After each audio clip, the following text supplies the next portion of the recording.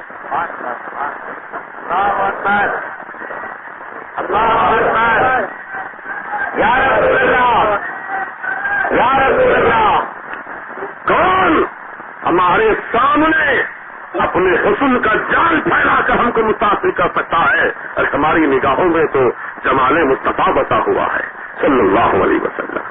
محترم دوستو، یہ مزاج تھا ہمارے اکابر کا، یہ سیرت اور کردار تھا ہمارے اکابر بزرگوں کا۔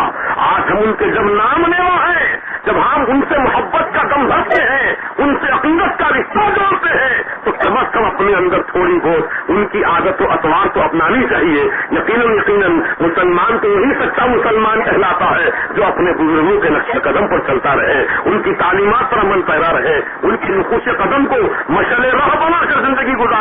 تو آج ہمارا مزاج کیا ہے؟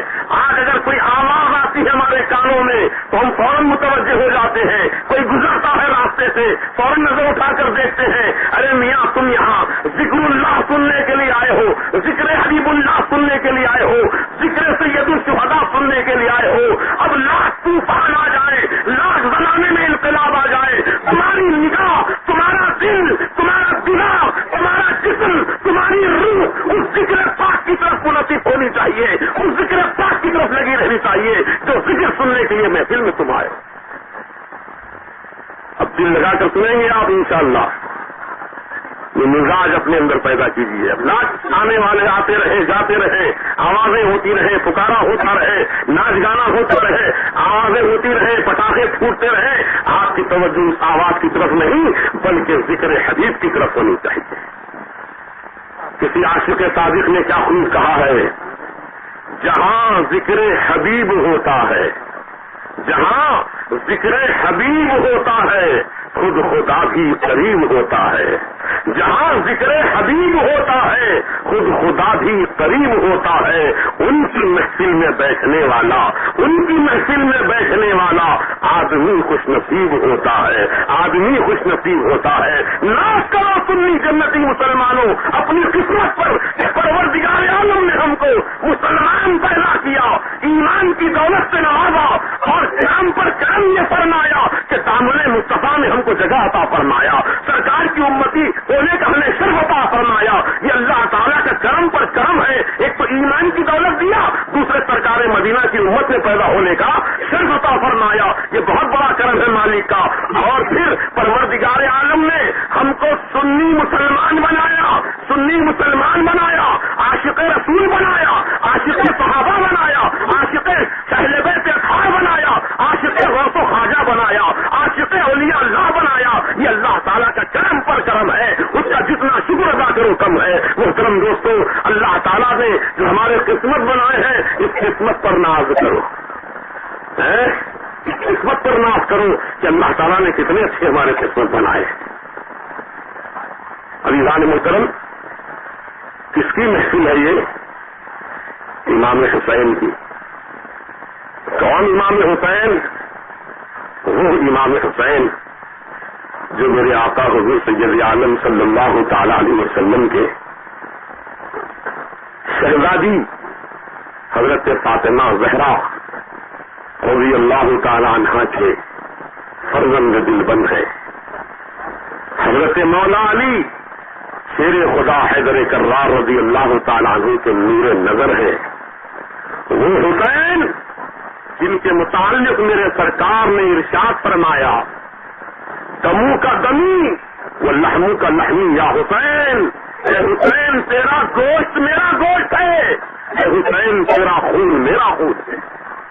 تو ظالم یزیدیوں نے حسین کا جسم چھلنی نہیں کیا، در حقیقت وہ زہر رسول پاک کے جسم اثر پہ لگائے گئے۔ وہ خون جو کربلا کی دھرتی پر بہایا گیا وہ خون حسین کا خون نہیں بلکہ اس رسول پاک کا خون ہے جس کا کلمہ یزیدی پڑھا سکتے ہیں.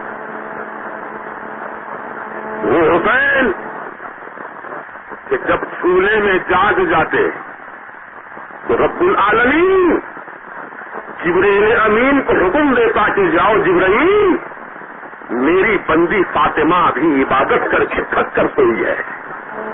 حسنین کریمین چولہے میں جاگ گئے ہیں. اے جبرائیل جاؤ میری بندی فاطمہ کی نیند نہ ٹوٹنے پائے. حسنین کریمین کا جھولا جھلاتے رہو.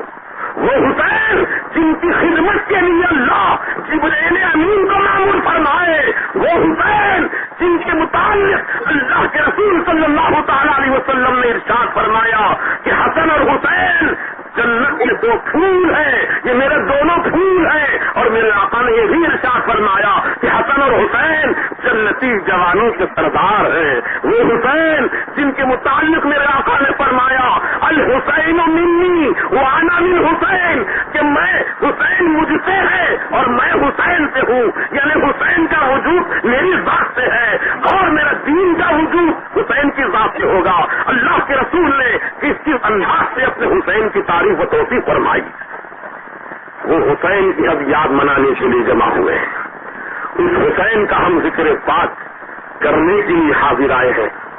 بڑے خوش نصیب ہیں میرے وہ نوجوان بھائی اہلیان محلہ نوجوانوں نے اہل سنت جنہوں نے کڑاکے کی دھوپ کے اندر دھوپ کی شدت کے باوجود اپنے پورے عزم و حوصلہ کے ساتھ آج کی جلسے کی تیاری کی. اللہ تعالیٰ ان تمام نوجوانوں کو اور ان تمام بزرگوں کو جنہوں نے ان کی سرپرستی فرمائی ہے اللہ تعالیٰ دونوں جہاں کی سرخروئی اور نعمتیں رحمتیں برکتیں دولتیں عطا فرمائے. وہ حسین جس کی یاد میں ایک آنسو کا قطرہ اگر کسی کا بہتا ہو یقیناً وہ آنسو کا قطرہ میزان عمل میں جہاں نیکیاں تولی جائیں گی وہ آنسو کا قطرہ بھی تولا جائے گا جو حسین کی محبت میں بہا ہے. اللہ کے رسول فرماتے ہیں من ماتا علی حب اہل بیت فقد مات شہیدا او کما قال النبی صلی اللہ علیہ وسلم. اہل بیت اطہار یعنی علی کی محبت میں حسن کی محبت میں حسین کی محبت میں فاطمہ زہرا کی محبت میں رسول پاک کی محبت میں ازواج مطہرات کی محبت میں جو اہل بیت اطہار ہیں ان کی محبت میں اگر کوئی محبت کرتے کرتے جان دے دے تو میرے آقا فرماتے ہیں ان کی محبت میں جان دینے والا ان کی محبت میں مرنے والا شہادت کا مقام پاتا ہے.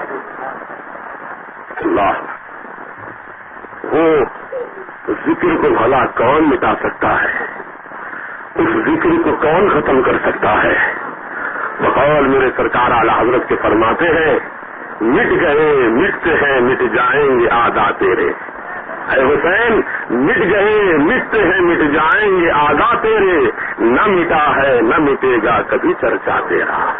نہ مٹا ہے نہ مٹے گا کبھی چرچا تیرا. سبحان اللہ سبحان اللہ. محترم دوستوں ہم اور آپ یقیناً بڑے خوش نصیب ہیں کہ اللہ تعالیٰ نے ہم کو اور آپ کو اس مبارک محفل میں آنے کی سعادت بخشی. ہمارے آپ کے نہ جانے کتنے رشتے دار کتنے عزیز کتنے دوست احباب دنیا سے چل بسے آپ کے ساتھ تھے. اٹھتے تھے بیٹھتے تھے کھاتے تھے پیتے تھے زندگی آپ کے ساتھ گزارتے تھے عبادت آپ کے ساتھ کرتے تھے روزہ آپ کے ساتھ کھولتے تھے ذکروں کی محفلوں میں شریک ہوا کرتے تھے. کتنے ایسے آپ کے رشتے دار دوست احباب خاندان والے ہوں گے جو کل تک تو آپ کے ساتھ تھے لیکن آج وہ آپ کے ساتھ نہیں ہے گزر گئے دنیا سے. کسی کی ماں کا انتقال ہو گیا کسی کا باپ بچھڑ گیا کسی کا بھائی دور ہو گیا کسی کی بہن بچھڑ گئی. غرض یہ خونی رشتے دار جن کا رشتہ بڑا مضبوط اور پاکیزہ رشتہ ہے ایسے رشتے دار بھی دنیا سے گزرے ہوں گے کسی کے ایک بچہ ہے جوان جو اپنی ماں سے بچھڑ گیا، یعنی ماں اس کی انتقال کر گئی، دنیا سے چل بسی. یہ نوجوان بچہ اپنی ماں کی محبت میں آنسو بہاتا رہا، آنسو بہاتا رہا، یاد کرتا رہا، یاد مناتا رہا، یہاں تک کہ ایک دن گزرا، 2 دن گزرے، زیارت کی فاتحہ کا وقت آیا، آنکھ سے آنسو ہی تھم رہے ہیں. نوجوان برابر اپنی ماں کا تصور اپنے ذہن و دماغ میں جمایا ہوا، اپنی ماں کی محبت میں آنسو بہاتا جا رہا ہے. اے عزیزان محترم، عرض کرتا ہوں آپ سے کہ وہ نوجوان 3 دن تک مسلسل روتا رہا، 3 دن تک مسلسل اپنی ماں کی یاد مناتا رہا، لیکن چوتھا دن جب آیا تو کچھ یاد میں کمی آ گئی، آنسوؤں کا بہنا کچھ رک گیا، اور کبھی کبھی گاہے ماہے یاد آ جایا کرتی تھی، کبھی کبھی گاہے ماہے چلتے چلتے یاد آ جایا کرتی تھی. 5 دن گزرے، کچھ یاد اور کم ہو گئی، 1 ہفتہ گزرا، کچھ اور یاد کم ہو گئی، 1 مہینہ گزرا، کچھ اور یاد کم ہو گئی، سال گزرا، کچھ اور یاد کم ہو گئی، 2 سال گزرے، کچھ اور یادیں کم ہو گئی. راستے جیسا جیسا زمانہ گزرتا جاتا ہے، ماں باپ کی یادیں ذہن و دماغ سے دور ہوتی جاتی ہیں، مٹتی جاتی ہیں. چنانچہ آج میں اس پورے مجمع سے اگر یہ سوال کروں، یہ بتائیے کہ آپ کے دادا کا نام کیا تھا؟ آپ نہیں بتا پائیں گے. بہت سے لوگ نہیں بتا پائیں گے کہ آپ کے دادا کا نام کیا تھا، ان کے دادا کے والدہ کا نام کیا تھا.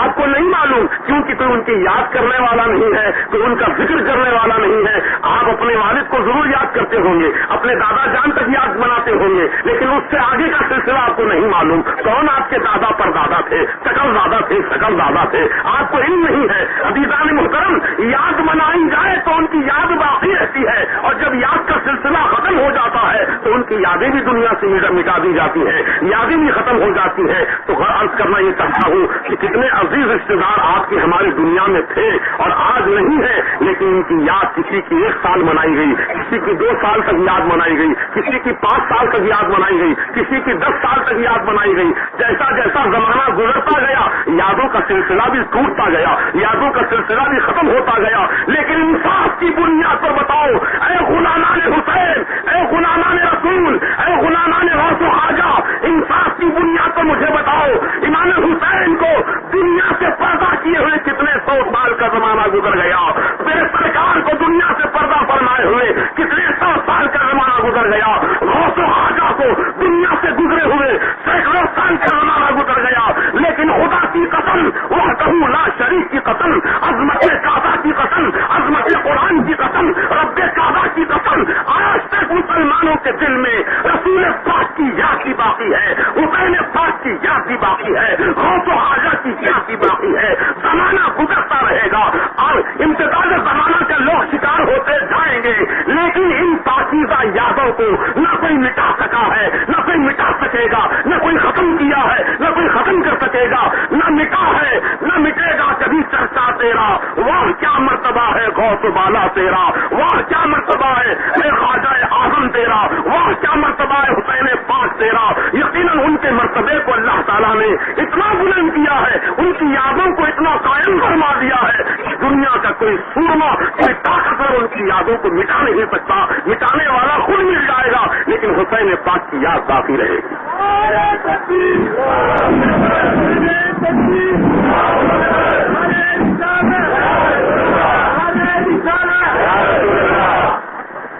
محترم بزرگ، یہ بات میں اس لیے عرض کر رہا ہوں کہ آج زمانے میں بڑے بڑے انقلابات آ رہے ہیں. ہم جہاں غلامان حسین کی محبت میں نذران عقیدت پیش کرتے ہیں، وہیں اسی دھرتی پر، اسی سرزمین پر یزید کے میر منشی بھی پیدا ہو گئے ہیں، جو یزید کی تعریف میں، اس کی توصیف میں خطبے پڑھ رہے ہیں، اس کی عظمت کے گیت گا رہے ہیں. غور کرو، یہ کتنی عجیب و غریب بات ہے. پہلے تو ایسا کبھی نہیں ہوتا تھا.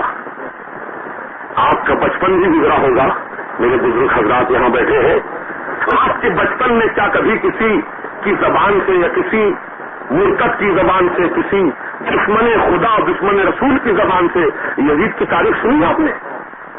ارے دشمنان خدا اور دشمنان رسول یعنی غیر مسلم بھی حسین پاک کی محبت میں آنسو بہاتے ہوئے نظر آئے، ان کی محبت میں خراج عقیدت پیش کرتے ہوئے نظر آئے، اپنے کو اپنے غیر بھی ان کو اپنا اپنا کہتے ہوئے نظر آئے، ان کی محبت میں نذران محبت پیش کرتے ہوئے نظر آئے، ان کی محبت میں آنکھ سے آنسو بہاتے ہوئے نظر آئے۔ لیکن آج 50 60 سال 70 سال کے بعد یہ انقلاب دنیا کے اندر ہم دیکھ رہے ہیں کہ کل تک جہاں یزید کا کوئی نام لینے والا، اس کی تعریف کرنے والا نہیں تھا، آج 60 70 سال کے اندر اندر یہ انقلاب آ گیا کہ یزید کی تعریف کرنے والے بھی پیدا ہو گئے دنیا کے اندر، یزید کی تعریف کرنے والے بھی دنیا میں مل جائیں گے آپ کو۔ محترم دوستو، یہ آخر کیوں ہو رہا ہے؟ اس کی وجہ کیا ہے؟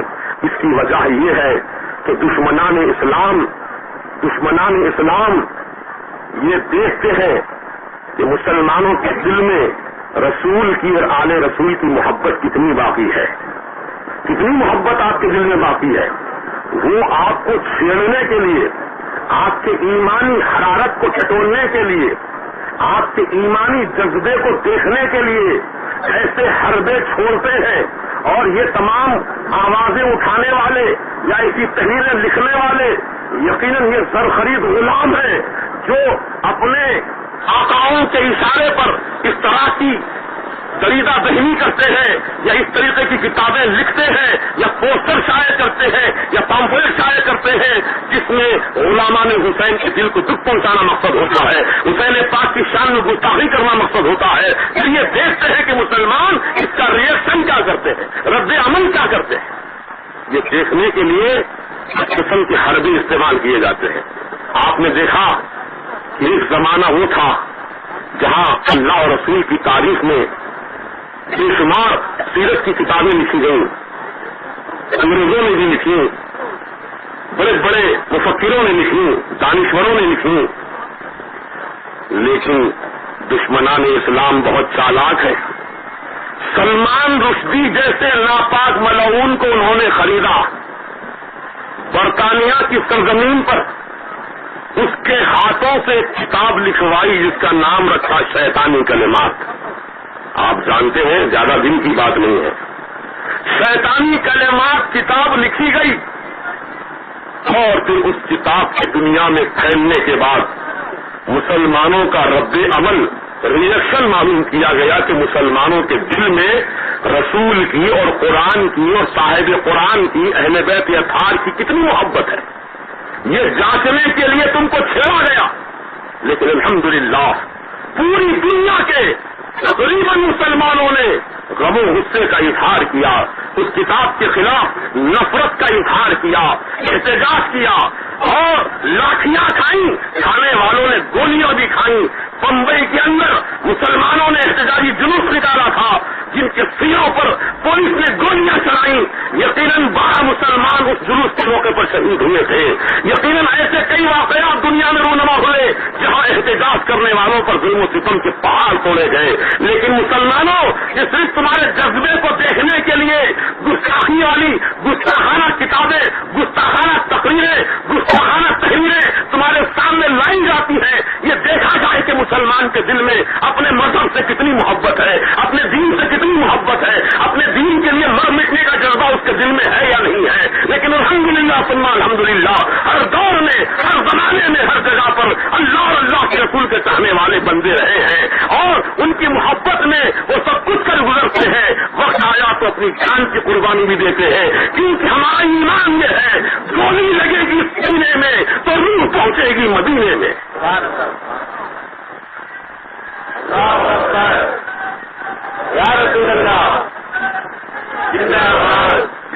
محترم بزرگوں اور شفیق نوجوان دوستوں، اپنے ایمانی جذبے میں کبھی بھی کمی نہ آنے دینا۔ جب کوئی یزیدی ناپکار امام حسین کی شان میں گستاخانہ الفاظ استعمال کرے، کوئی یزیدی ناپکار یزید کی تعریف میں خطبہ پڑے، تو تم پہلے سے زیادہ بڑے پیمانے پر امام حسین کی شان میں جلسہ منا کر یہ ثابت کر دو کہ اے یزیدیو، تمہاری بندر بھپکیوں سے ہم ڈرنے والے نہیں ہیں، تمہاری بندر بھپکیوں سے ہم مرعوب ہونے والے نہیں ہیں۔ اگر تم ہمیں چھیڑتے ہو تو پھر ہمیں تم کو چھوڑیں گے نہیں، کیونکہ ہمارا اصول یہ ہے کہ ہم کسی کو نہیں چھیڑتے، اگر کوئی ہم کو چھیڑے تو اسے ہم چھوڑیں گے نہیں۔ عزیزان محترم، چونکہ مسلمان اپنے دین اور مذہب کو اپنے جان سے زیادہ چاہتا ہے نا، اپنے دین اور مذہب کو اپنی جان سے زیادہ چاہتا ہے، ہونا بھی یہی چاہیے۔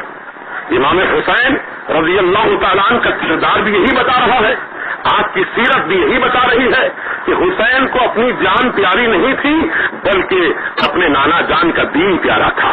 حسین کو اپنی اولاد پیاری نہیں تھی بلکہ شریعت مصطفیٰ پیاری تھی۔ حسین پاک کو اپنے اہل و عیال پیارے نہیں تھے، دین کے اصول پیارے تھے، شریعت کے قوانین پیارے تھے۔ ارے یزید ملعون ان شرعی قوانین کو جب وہ توڑ رہا تھا، اللہ تعالیٰ کے قانون کو مست کر رہا تھا اور دین محمدی میں مداخلت کر رہا تھا تو رگے حسین پھڑک اٹھی، کیونکہ حسین کی رگوں میں رسول پاک کا خون دوڑ رہا تھا۔ حسین پاک کی طرح اٹھے اور فرمایا کہ یزید نابکار، یہ تو کیا کر رہا ہے؟ ارے میرے نانا جان کی تو شریعت کا مذاق اڑا رہا ہے، دیکھ لے، سن لے کان کھول کر، حسین اپنا سب کچھ کٹانے کے لیے تیار ہے، اپنا سب کچھ قربان کرنے کے لیے تیار ہے، لیکن میرے نانا جان کی شریعت کا ایک چھوٹا سا اصول بھی کٹا ہوا میں گوارا نہیں کر سکتا۔ یقیناً آپ نے کربلا کے میدان میں یہی ثابت کر کے دکھا دیا کہ حسین سب کچھ برداشت کر سکتا ہے لیکن دین محمدی میں مداخلت برداشت نہیں کر سکتا۔ اے حسین کے کہنے والوں، تمہارے اندر بھی یہی مزاج ہونا چاہیے، تمہارے اندر بھی یہی جذبہ خیر ہونا چاہیے، یہی تو مقصد ہے جلسے منانے کا، ہماری ایمانی حرارت کی لو کو اور تیز کیا جائے۔ یہ چنگاری جو ہمارے سینوں میں عشق رسول کی، عشق اہل بیت اطہار کی، عشق امام حسین کی جو چھوٹی سی چنگاری ہمارے سینوں میں جل رہی ہے، یہ چنگاری نہ رہے بلکہ عشق و محبت میں یہ چنگاری شعلہ جوالا بن جائے اور باطل کے ہر خرمن کو جلا کر خاکستر کر دے۔ ایسا جذبہ ہر مسلمان کے سینے میں ہونا چاہیے۔ اللہ تعالی ہم سب کو توفیق رفیق عطا فرمائے، ایمان کی جان کی عزت کی سلامتی کے ساتھ دارین کی نعمتوں برکتوں سے رحمتوں سے مالا مال فرمائے۔ محترم دوستو، اب آئیے اصل موضوع کی طرف آپ کی توجہات کو لے چلوں۔ شہادت کے لغوی معنی کیا ہے اور اصطلاح شریعت میں شہید کسے کہا جاتا ہے، مختصر طور پر تعریف کرتا ہوا انشاءاللہ آگے کی طرف آپ کی توجہات کو لے چلوں۔ شہادت کے لغوی معنی ہے گواہی دینا، گواہی دینا۔ دوسرا کلمہ شہادت، دوم کلمہ شہادت اور اول کلمہ طیب۔ پہلا کلمہ جو ہے وہ پاکی کا ہے اور دوسرا کلمہ شہادت کا یعنی گواہی کا ہے۔ آئیے ذرا کلمے سے متعلق بھی بیان کر دوں کیونکہ اہل سلسلہ کی محفل ہے، خواص لوگ بیٹھے ہیں۔ الحمدللہ ثم الحمدللہ، اللہ تعالیٰ آپ سب کی نسبت کو، ہم سب کی نسبت کو قائم و دائم رکھے۔ کسی نہ کسی بزرگ کے دامن سے آپ وابستہ ہیں، یہ بڑی خوشی کی بات ہے۔ میں ان کا دامن تھام کر مطمئن ہوں، اس لیے میں ان کا دامن تھام کر مطمئن ہوں اس لیے کہ قافلے کی پوچھ ہوگی قافلہ سالار سے، قافلے کی پوچھ ہوگی قافلہ سالار سے۔ میری صورت پر نہ جا، میری صورت پر نہ جا، میرے گناہوں کو نہ دیکھ، میری صورت پر نہ جا، میرے گناہوں کو نہ دیکھ۔ میں تو اچھا نہیں لیکن اچھوں سے ہے نسبت میری، لیکن اچھوں سے ہے نسبت میری۔ تو یہ نسبت والوں کی محفل ہے۔ آئیے کچھ نسبت کی بھی بات آپ کے سامنے بیان کر دوں۔ پہلا کلمہ پاکی کا، اول کلمہ طیب۔ بھائی میں آپ جانتے ہیں پانی کی مخلوق ہے اور وہ غذا بھی ہے، انسان کھاتا ہے اس کو۔ وہ مچھلی کہاں پیدا ہوئی؟ بولیے، کہاں پیدا ہوئی مچھلی؟ خشکی میں یا پانی میں؟ پانی میں پیدا ہوئی، ماشاء اللہ۔ پنی کہاں؟ پانی میں۔ بنی کہاں؟ پانی میں۔ زندگی کہاں گزار رہی ہے؟ پانی میں۔ اور آپ اتفاق سے شکار کر کے لائے مچھلی کا، تو کہاں سے لائے؟ اسی پانی سے لائے، اور پانی سے لا کر پھر آپ نے ویسے ہی پکا دیا اس کو؟ نہیں، صرف پانی ہی سے آپ نے اس کو صاف کیا، پاک کیا۔ بات سمجھ میں آ گئی آپ کو کیا کہنا چاہتا ہوں؟ مچھلی کی پیدائش پانی میں ہوئی، وہی پلی، وہی بڑی، وہی زندگی گزاری، اور اسی پانی میں سے پکڑ کر لائی گئی، گھر لائی گئی کھانے کی نیت سے۔ تو آپ اس کو ویسے ہی نہیں پکا دیتے، بلکہ اس کو پھر پانی ہی سے صاف کرتے ہیں، دھوتے ہیں، صاف کرتے ہیں۔ اس مثال کو ذہن میں رکھیے۔ ہم آپ سارے انسان اگر اپنی حیت ترکیبی پر غور کریں، یعنی اللہ تعالیٰ نے جو ہمارا مجسم بنایا ہے، ہمارے اندر پہلا کلمہ یعنی اول کلمہ طیب لا الہ الا اللہ محمد رسول اللہ، یہ لکھا ہوا ہے ہر انسان کے اندر۔ یہ جو گلے کی ہڈیاں ہیں، یہ لا الہ الا اللہ کی ترکیب پر ہے، اور ادھر سے سیدھی جانب کی جو ہڈیاں ہیں، یہ محمد رسول اللہ کی ترکیب پر ہے۔ یہ تحقیق شدہ بات ہے۔ اس کا باضابطہ اختراع مشین کے ذریعے مطالعہ اور غور و فکر کیا گیا تو علانیہ یہ لا الہ الا اللہ اور یہ محمد رسول اللہ یہ لکھا ہوا ہے ہر انسان میں۔ یعنی گویا انسان کی بنیاد کائے پر ہے؟ کلمہ طیبہ پر ہے۔ پیدا کہاں ہوئے ہم؟ کلمہ طیبہ ہی میں پیدا ہوئے، کلمہ طیبہ ہی میں ہم پرورش پائے، کلمہ طیبہ ہی میں ہم بڑھے، کلمہ طیبہ کے ساتھ ہی ہم زندگی گزار رہے ہیں۔ لیکن افسوس صد افسوس ہم کو نہیں معلوم کہ کلمہ طیبہ کی حقیقت کیا ہے، اور پہلا کلمہ پاکی کا جو کہا گیا، کیوں کہا گیا؟ ہم کلمے میں پلے، ہم کلمے میں بڑھے، کلمے میں پرورش پائے، لیکن ہم کو نہیں معلوم کلمے کی حقیقت۔ تو بزرگوں کا دامن تھامنے میں یہی تو فائدہ ہوتا ہے کہ بزرگان دین، پیران طریقت یہی بات کی تو تعلیم ہم کو سکھاتے ہیں کہ انسان من عرف نفسہ فقد عرف ربہ، کہ جس نے اپنے آپ کو پہچانا اس نے اپنے رب کو پہچانا۔ اپنے آپ کو پہچان کر پہچانت آپ کی اور جان کی، تب پہچانت ہو تجھے سبحان کی ہے۔ تو پہلا کلمہ پاکی کا، اس کا لقب ہی یہی ہے، پہلا کلمہ پاکی کا۔ تو جس طرح مچھلی پانی میں رہی، پانی میں پلی، پانی میں بڑھی، لیکن کھانے کے قابل اسی وقت ہوتی ہے جبکہ اسی پانی سے پھر اس کو پاک کر لیا جائے۔ اگرچہ کہ ہم کلمے میں پڑے، کلمے میں پیدا ہوئے، کلمے کے ساتھ ہیں، لیکن ہم جب تک کلمے سے پاکی حاصل نہیں کریں گے اس وقت ہم پاک نہیں ہو سکتے۔ کلمے سے پاکی کیسے ملتی ہے وہ پیرانے طریقے سے آپ پوچھیے۔ بس یہ بات میں کہہ کر گزر جاتا ہوں۔ پہلا کلمہ پاکی کا، دوسرا کلمہ گواہی کا۔ اب آئیے توجہ پھر بٹ رہی ہے آپ کی، جب بھول گئے آپ، وقت گزر گیا نا تھوڑا، بات ذہن سے نکل گئی۔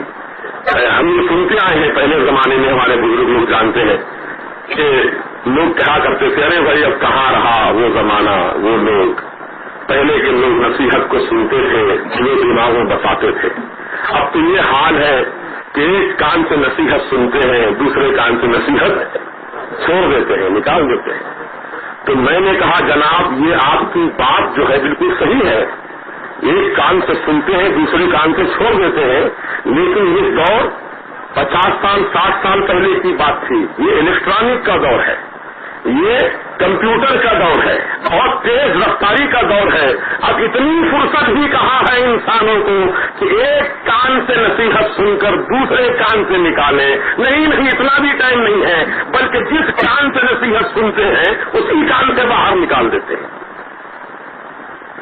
ایسے ہی کر رہا اللہ توفیق دے ہم کو کہ ہم کانوں سے نصیحت کی بات سنیں اور دل کی دنیا میں اس کو آباد کریں. اللہ تعالیٰ ہم سب کو اس قابل بنا دے.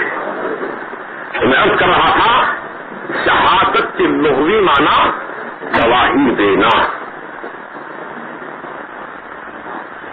شہید گواہی دینے والا. شہید کے معنی گواہی دینے والا.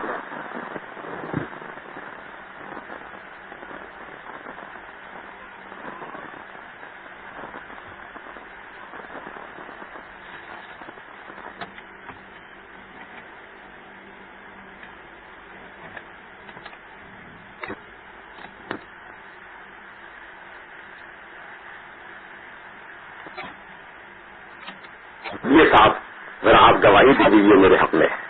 یہ واقعہ یہ ہے، بات یہ ہے. آپ گواہی دے دیجیے جج کے سامنے.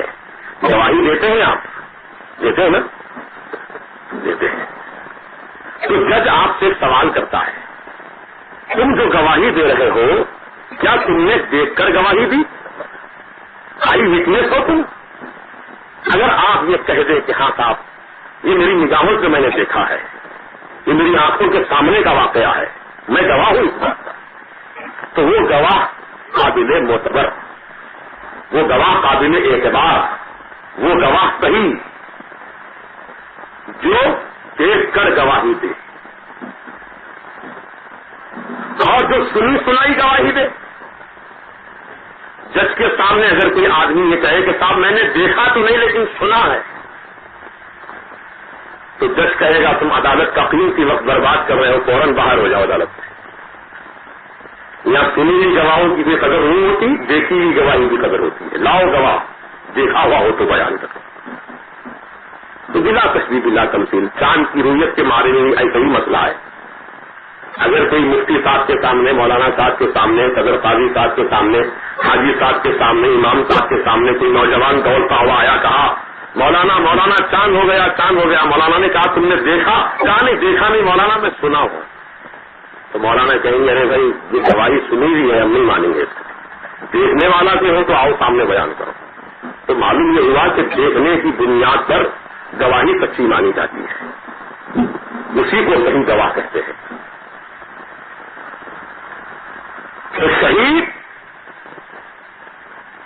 یعنی اللہ کی راہ میں جان قربان کرنے والا. اس کو شہید کیوں کہا گیا؟ اس مرتبے کو شہادت کا مرتبہ کیوں کہا گیا؟ کیا وجہ ہے اس کی؟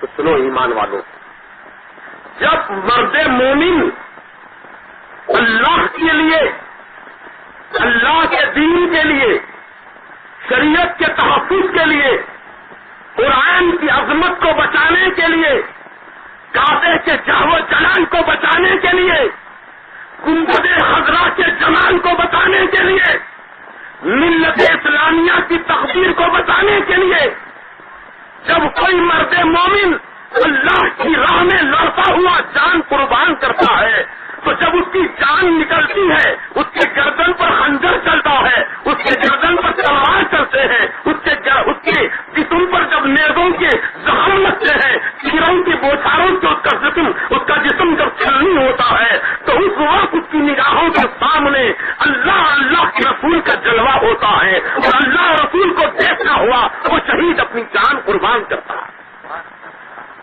اسی لیے اس کو شہید کہا گیا. کیا کہا گیا؟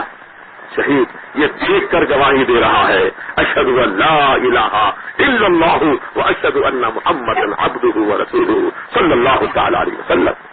تو محترم بزرگوں، یہ یاد رکھیے شہید کا مقام بہت بلند ہے، شہید کا مقام بہت اونچا ہے. اور شہید کے درجے کے تعلق سے اس بات میں آپ سے عرض کر دوں، حضور سید عالم صلی اللہ تعالی علیہ وسلم ارشاد فرماتے ہیں میرے آقا کہ جب جنت میں شہیدوں کو اللہ تعالیٰ اعلیٰ انعام و اکرام سے نوازے گا اور اعلیٰ ترین محلات اور اعلیٰ ترین نعمتیں ان کے حصے میں مقرر فرما دے گا. پھر ان سے دریافت فرمایا جائے گا اے شہیدوں میری جنت میں کس طرح سے تم ہو, کیسی کیسی نعمتیں تم کو مل رہی ہیں, کیا کچھ کمی تو نہیں ہے کسی بات کی؟ تو شہیدان اسلام عرض کریں گے مولا ہم تیری نعمتوں کی ناشکری تو نہیں کرتے, اے پروردگار جنت میں تیری ہر قسم کی نعمت موجود ہے, لیکن مولا جنت میں صرف ایک بات کی کمی ہے. کہے گا اللہ تعالیٰ فرمائے گا کیا ہے کمی میرے جنت میں؟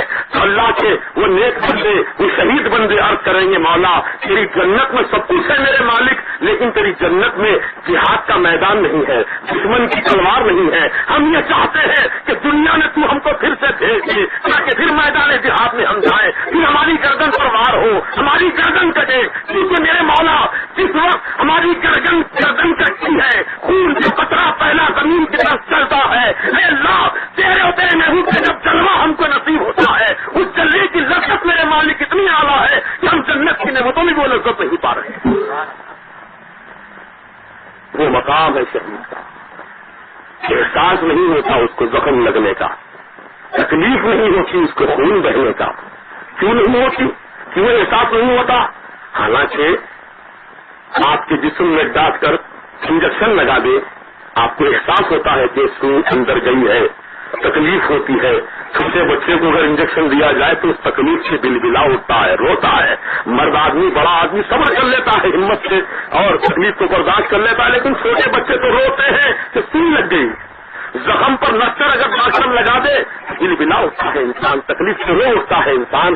جسم کا کٹنا خون کا بہنا تکلیف کا باعث ہے, تکلیف شروع ہوتی ہے, یقیناً تکلیف ہوتی ہے, لیکن شہید کو تکلیف نہیں ہوتی. اللہ کی راہ میں جس کا جسم کٹتا ہے اس کو تکلیف نہیں ہوتی, جس کا خون اللہ کی راہ میں بہتا ہے اس کو تکلیف نہیں ہوتی. کیوں تکلیف نہیں ہوتی؟ اس کی کیا وجہ ہے؟ تو سنو مسلمانوں, بات دراصل یہ ہے کہ جب حضرت بی بی زلیخا نبی علیہ الصلوۃ والسلام نے جب حضرت یوسف علیہ السلام پر عاشق ہو گئی اور ان کی دیوانی ہو گئی تو مصر کی عورتوں نے تانا مارا تھا کہ اے زلیخا تو عاشق ہوئی نہیں ہوئی, ایسے کی عاشق ہوئی جو غلام ہے زر خرید غلام ہے. یوسف خریدا گیا ہے بازار میں غلامی کے طور پر, تو ایسے غلام کی تو عاشق ہوئی ہے. چلے افسوس کی بات ہے تیری عقل پر کیا ہو گیا؟ مصر کی عورتوں نے تانا مارا بی بی زلیخا پر تو کہا اے مصر کی عورتوں تم کیا جانتی ہو میرے یوسف کی حقیقت کو؟ اگر دیکھنا ہو تو آؤ میں تم کو دکھاؤں یوسف کا جلوہ کیا ہے. یوسف کا جلوہ کیسا جلوہ ہے؟ اللہ اکبر. ایک دن بڑے دربار میں پوری مصر کی معزز خواتین کو بی بی زلیخا نے مدعو کیا, بلایا ان کو دعوت دے کر. قرآن پاک میں اس کا ذکر ہے. ان کے ہاتھوں میں ایک ایک پھل فروٹ دے دیا گیا. ایک نیمبو تھا, ایک روایت میں ایک سیب تھا, اللہ عالم بھی ثواب. بہرحال پھل تھا, وہ پھل ان کے ہاتھوں میں دے دیے گئے اور ایک ایک چھری دے دی گئی, چاقو دے دی گئی.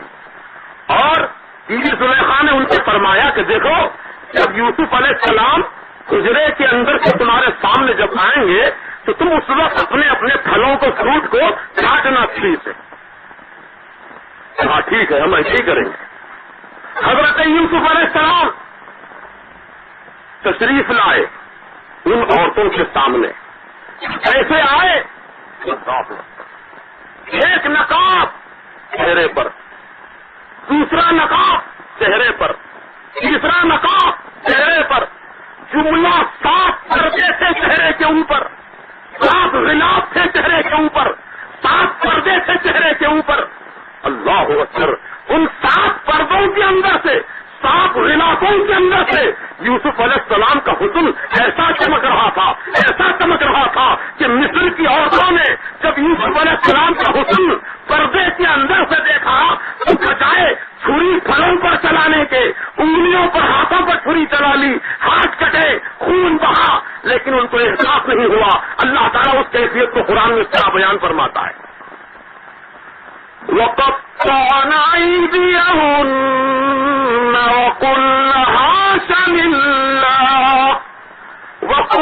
حَاشَ لِلَّهِ مَا هَذَا بَشَرًا مصر کی عورتوں نے اپنے ہاتھوں پر چھری چلائی، اپنے ہاتھوں کو کاٹ لیے اور یوسف علیہ السلام کو دیکھتے ہی رہ گئی اور دیکھتے دیکھتے کہنے لگی وَقُلْنَا حَاشَ لِلَّهِ، قسم خدا کی، قسم وحدہ لا شریک کی، یہ کوئی انسان نہیں معلوم ہوتا بلکہ مقدس فرشتہ معلوم ہوتا ہے جس کا ایسا حسن ہے، اس پردوں کے اندر سے جب یہ کیفیت ہے تو بے پردہ اس کے حسن کا عالم کیا ہوگا۔ اور یوسف علیہ السلام کا حسن ہمارے سرکار کی حسن کا ایک چھوٹا سا حصہ ہے۔ بیوی عائشہ صدیقہ رضی اللہ عنہا ارشاد فرماتی ہیں مصر کی عورتوں نے جمال یوسف کو دیکھا تو اپنے ہاتھ کاٹ لیے، اگر وہی مصر کی عورتیں جمال مصطفیٰ کو دیکھتی تو دلوں کو کاٹ لیتی، دلوں کو کاٹ لیتی۔ اللہ اکبر، میرے آقا حضور سید عالم صلی اللہ علیہ وسلم کا عشق ایک جلوہ تھا، ایک جھلک تھی یوسف علیہ السلام کے حسن کی۔ تو غور کرو مسلمانوں، یوسف کے حسن میں جب یہ تاثیر ہے کہ ہاتھ کٹے اور تکلیف نہ ہو، اور سرکار مدینہ کا جب جمال امت مومن کی نگاہوں کے سامنے ہو، شہید کی نگاہوں کے سامنے، یوسف کو پیدا کرنے والے، محمد رسول اللہ کے پیدا کرنے والے اللہ تعالیٰ کا جب جلوہ ہو، اس کا جمال ہو، تو اس کی کیفیت کیا ہوگی، اس کی لذت کیا ہوگی؟ کیا اس کو تکلیف ہوگی؟ جسم جگے گا تکلیف نہیں ہوگی، خون بہے گا تکلیف نہیں ہوگی، کیونکہ سامنے یوسف کے پیدا کرنے والے کا جمال تھا۔ اللہ تعالیٰ جب کسی کو اپنے فضل عظیم سے نوازنا چاہتا ہے تو اس کو شہادت کا درجہ عطا فرماتا ہے۔ حضرت خالد ابن ولید رضی اللہ تعالیٰ عنہ صحابی رسول ہے اور یہ ایسے جانباز سپاہی تھے، اسلامی مجاہد۔ اللہ اکبر، اللہ کے رسول ان کے جذبہ جہاد کو دیکھ کر ارشاد فرمائے کہ خالد تم اللہ کی تلوار ہو، سیف اللہ ہو تم۔ یہ لقب اللہ کے رسول نے ان سے دیا تھا۔ شہادت کی تمنا اتنی تھی آپ کے دل میں، اتنی تمنا تھی، جب بھی کوئی جنگ میں شریک ہوتے تو خالد ابن ولید یہی تمنا لے کر جاتے کہ بس یہ جنگ میں میں شہید ہو جاؤں، بس یہ جنگ میں شہید ہو جاؤں، لڑتا ہوا اللہ کی راہ میں جان دے دوں۔ لیکن وہ شہید نہیں ہوئے، شہید نہیں ہوئے، کئی جنگوں میں شریک ہوئے، کئی معرکوں میں شریک ہوئے۔ کہتے ہیں کہ تقریباً 100 جنگیں انہوں نے لڑی، 100 جنگ میں لڑی، لیکن 100 جنگ کے اندر بھی ان کو شہادت کا درجہ نہیں ملا۔ کیوں نہیں ملا؟ کیا وجہ تھی نہیں ملنے کی؟ محترم دوستوں، اس کی بھی ایک وجہ ہے۔ میرے سرکار نے ارشاد فرمایا تھا کہ خالد تو اللہ کی تلوار ہے، اگر خالد میدان جنگ میں شہید ہو جاتے تو گویا اللہ کی تلوار کو ٹکڑے ہو جاتی، اللہ کی تلوار ٹوٹ جاتی۔ تو مصطفیٰ پیارے نے اپنی زبان پاک سے فرمایا تھا کہ خالد اللہ کی تلوار ہے، تو اللہ کی تلوار اگر ٹوٹ جاتی تو اسلام کی شکست ہو جاتی، اسلام کی ہار ہو جاتی۔ اس لیے اللہ تعالیٰ نے ان کو شہادت کا درجہ نہیں دیا بلکہ طبعی موت واپس۔ شہادت جو سید الشہداء کے حصے میں آئی یہ انہی کا حصہ تھا، یہ انہی کے لیے درجہ عطا فرمایا گیا۔ محترم دوستوں، اللہ تعالیٰ قرآن پاک میں ارشاد فرماتا ہے وَلَنَبْلُوَنَّكُمْ بِشَيْءٍ مِّنَ الْخَوْفِ وَالْجُوعِ وَنَقْصٍ مِّنَ الْأَمْوَالِ وَالْأَنفُسِ وَالثَّمَرَاتِ وَبَشِّرِ الصَّابِرِينَ۔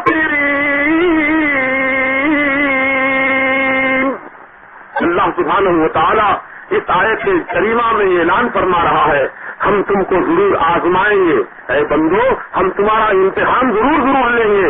ایسے امتحان لیں گے، اللہ نے امتحان لینے کی کیفیت بھی بیان فرما دی کہ کبھی ہم کچھ خوف دلا کر آزمائیں گے، دشمن کا خوف دلائیں گے ہم تم کو، اور یہ دیکھیں گے کون اسلام پر ثابت قدم رہتا ہے، کون دشمن کی آنکھوں میں آنکھیں ڈال کر اللہ کے میں بھروسہ رکھتا ہے۔ ہم دیکھیں گے آزما کر ہم تم کو، اور کبھی بھوکا رکھ کر تمہیں آزمائیں گے، کبھی پیاسا رکھ کر آزمائیں گے، کبھی تمہارے مالوں میں نقصان پہنچا کے آزمائیں گے، کبھی تمہاری اولاد میں نقصان پہنچا کے آزمائیں گے، کبھی تمہاری جانوں میں نقصان پہنچا کے آزمائیں گے۔ تو جو مرد مجاہد، جو بندہ مومن اللہ تعالیٰ کے ان امتحانوں میں ثابت قدم ہے بھوک پیاس اور اولاد کا نقصان، اموال کا نقصان، جان کا نقصان، سب کچھ نقصان برداشت کرے، پھر اپنی زبان سے یہ کہے انا للہ وانا الیہ راجعون، بے شک ہم تو اللہ ہی کے لیے ہیں اور اللہ ہی کی طرف ہم کو لوٹ کر جانا ہے. جس کی زبان پر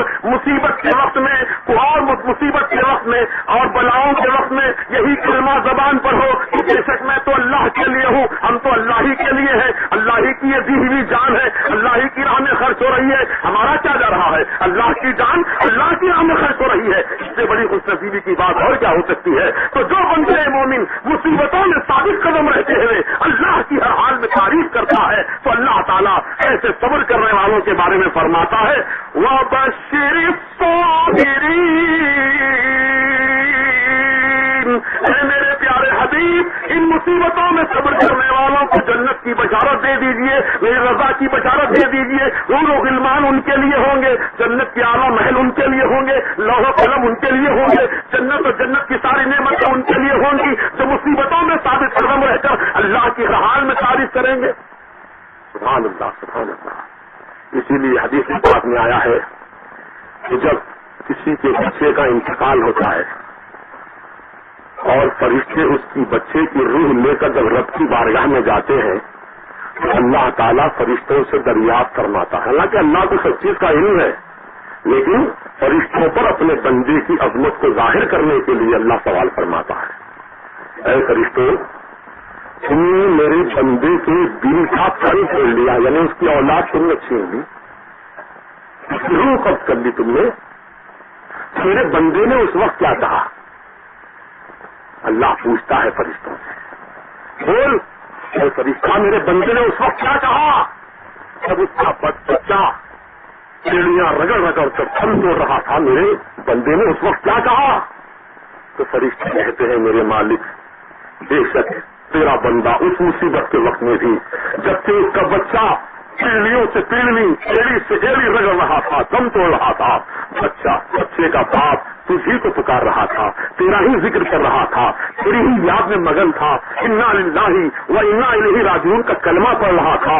تو اللہ تعالیٰ فرماتا ہے ہاں میرا بندہ مصیبت کے وقت میں میرا ہی ذکر کر رہا تھا، مصیبت کے وقت میں مجھے کو یاد کر رہا تھا، مصیبت کے وقت میں مصیبت کے عالم میں میرا ہی ذکر کر رہا تھا. تو اے فرشتہ رہنا میں نے اس کو جنت میں بیت الحمد عطا کیا. بیت الحمد کے معنی ہے تعریف کا گھر.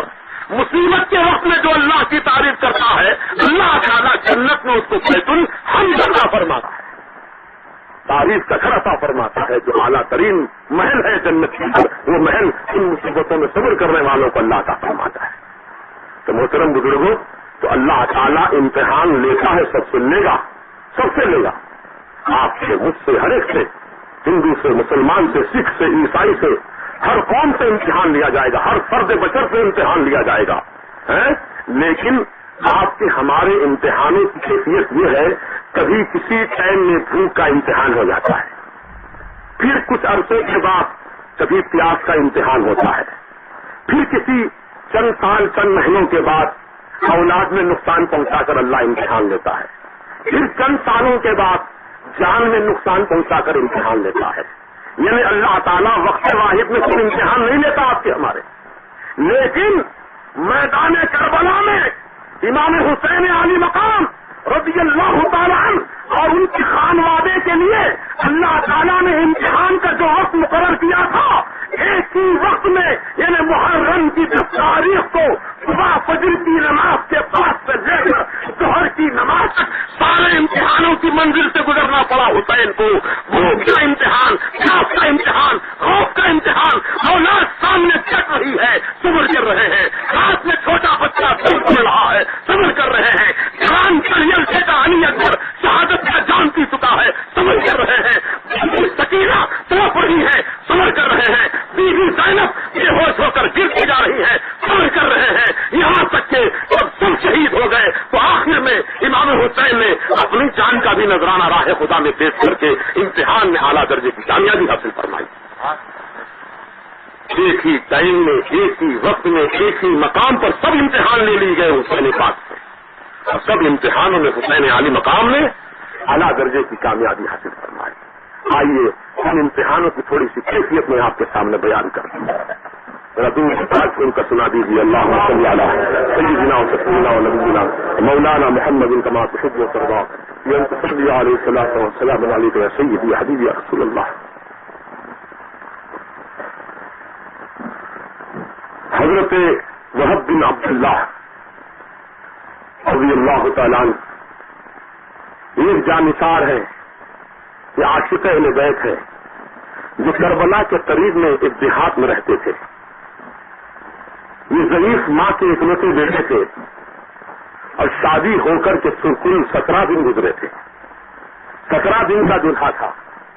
وہب بن عبداللہ ماں کو اطلاع پہنچی کہ کربلا میں فاطمہ کے جگر پارے نور نظر علی جگر گوشہ رسول پاک حضرت امام حسین پر مصیبتوں کے پہاڑ توڑے جا رہے ہیں. نہر فراق کا پانی بند کر دیا گیا ہے. ان کی جان کے پیاسے یزیدی 22,000 کا لشکر جرار لے کر ہاتھوں میں تلواریں لیے کھڑے ہیں. جب اس ضعیف ماں کو گاؤں میں اطلاع ملی تو اپنے بیٹے کو اس ماں نے بلایا. اے میری ماں بہنوں ذرا آپ غور سے سننا. کیسا دل تھا اس ماں کا، کیسی محبت تھی اس ماں کے دل میں اہل بیت اطہار کی.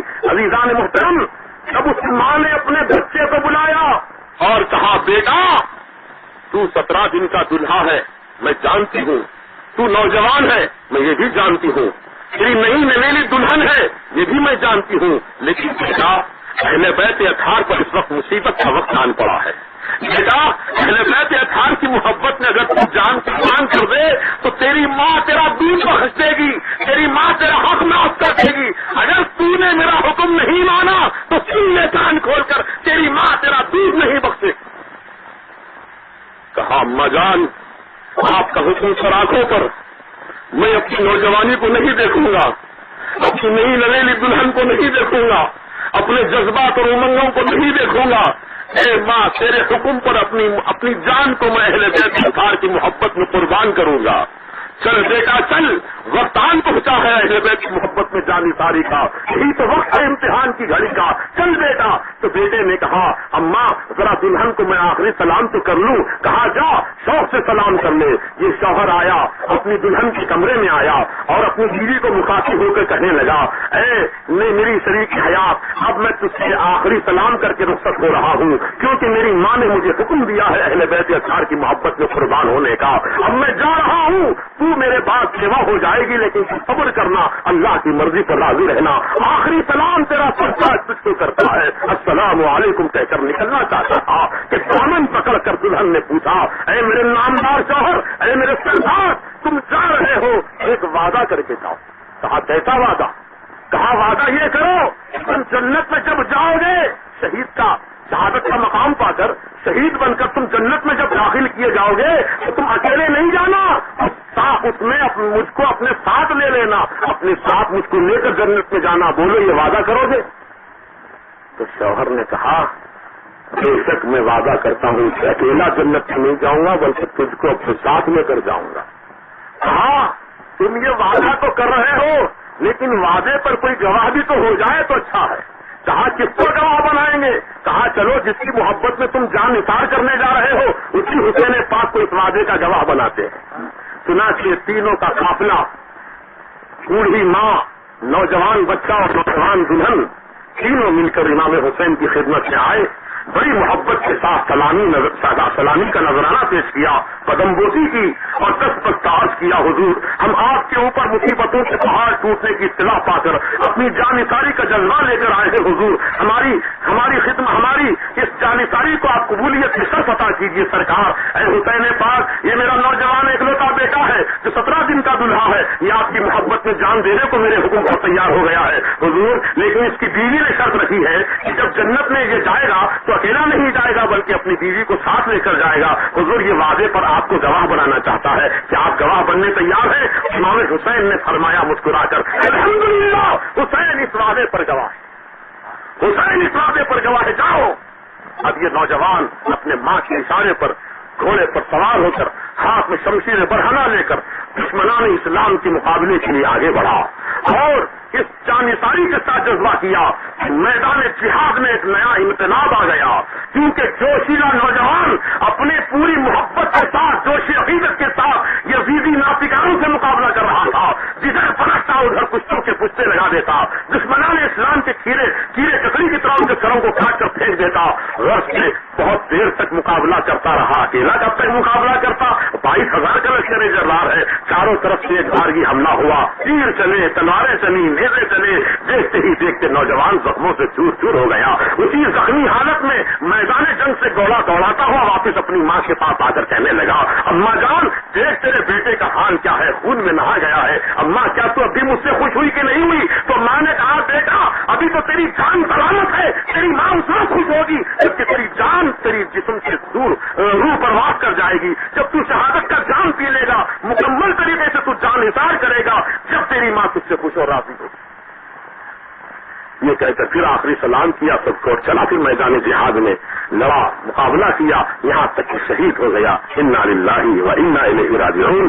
تو ان یزیدی نافرمانوں نے وہب بن عبداللہ کا سر کاٹ کر اچھالا، کہا حسین لو تمہارے عاشق کا سر تمہارے پاس بھیج رہے ہیں، اچھالا اس طرح نافرمانوں نے، تو سیدھا وہ سر آیا اور حسین پاک کے قدموں میں آ کر گرا، حسین نے پاک کے قدموں میں آ کر گرا، کیونکہ ماں نے کہا تھا بیٹا جان دینا تو حسین کے قدموں میں جان دینا۔